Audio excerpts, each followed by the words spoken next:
This leader is provided to facilitate adjustment of focus. Please be aware there are spoilers contained in this video presentation. Rocking around the Nakatomi, it's a high-class party hop. Everyone came to have some fun, even a New York City cop.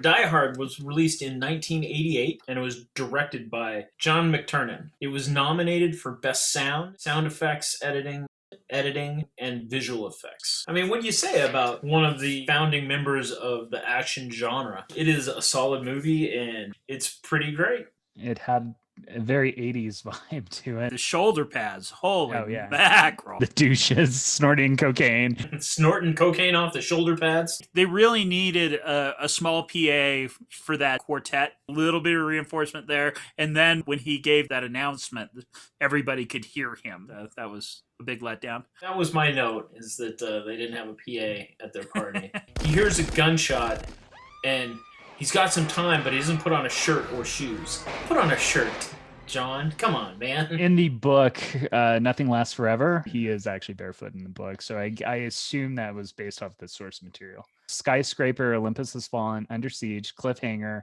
The Rock, and Executive Decision. And these are all relatively the same movie. You left off Die Hard 2, Die Hard with a Vengeance. Die Good Hard day 4, for 5, and 6. You know, they all debated a Christmas movie. And I did kind of feel like I was watching this at the wrong time because I usually watch it on Christmas. We watched it on Christmas this year. And right before we watched Bruce Willis going, Die Hard is not a Christmas movie. how great was Alan Rickman?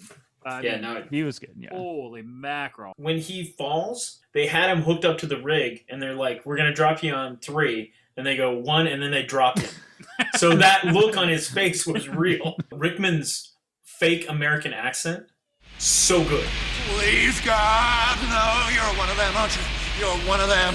The Holly Gennaro outfit in Brooklyn Nine-Nine, man, they nailed that. Man, you really got the hair exactly right. Did you contact the on-set hairstylist, Paul Abascal? No, it's a wig. Oh, that's cool, too. And I'm sure that there is a whole new generation of people that have seen Die Hard now because that is a joke that they go back to all the time in Brooklyn Nine-Nine. Moon, I'm sorry I interrupted your Die Hard-themed sexcapades. You don't have to list everything. The limo driver was the kid who tried to steal the guitar from Ray's Music Exchange in the Blues Brothers.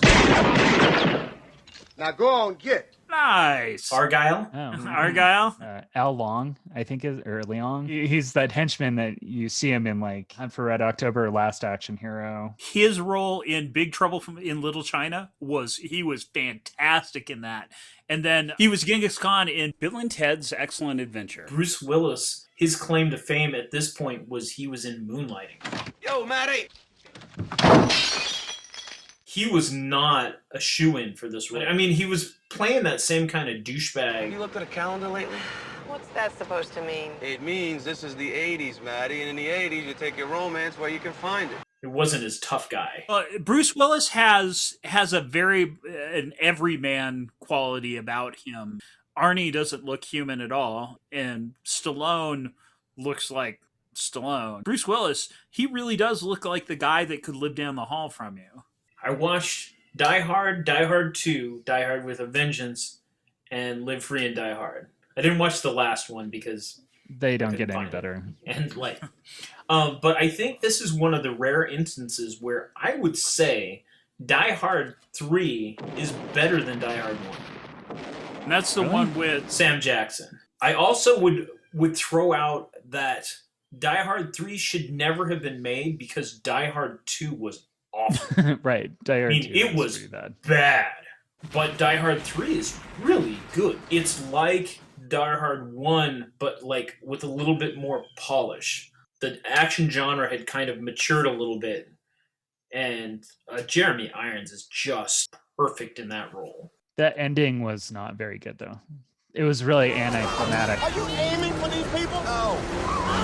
Maybe that's mine. So I would say the Lego movie. Elizabeth Banks' character is going around the air ducts or something through the spaceship.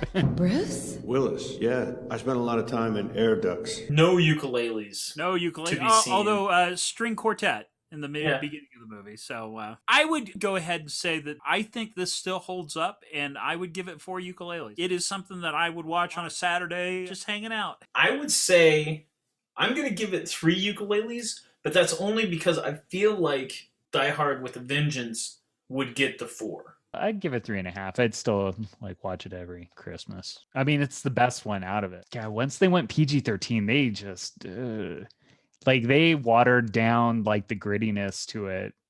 It's over!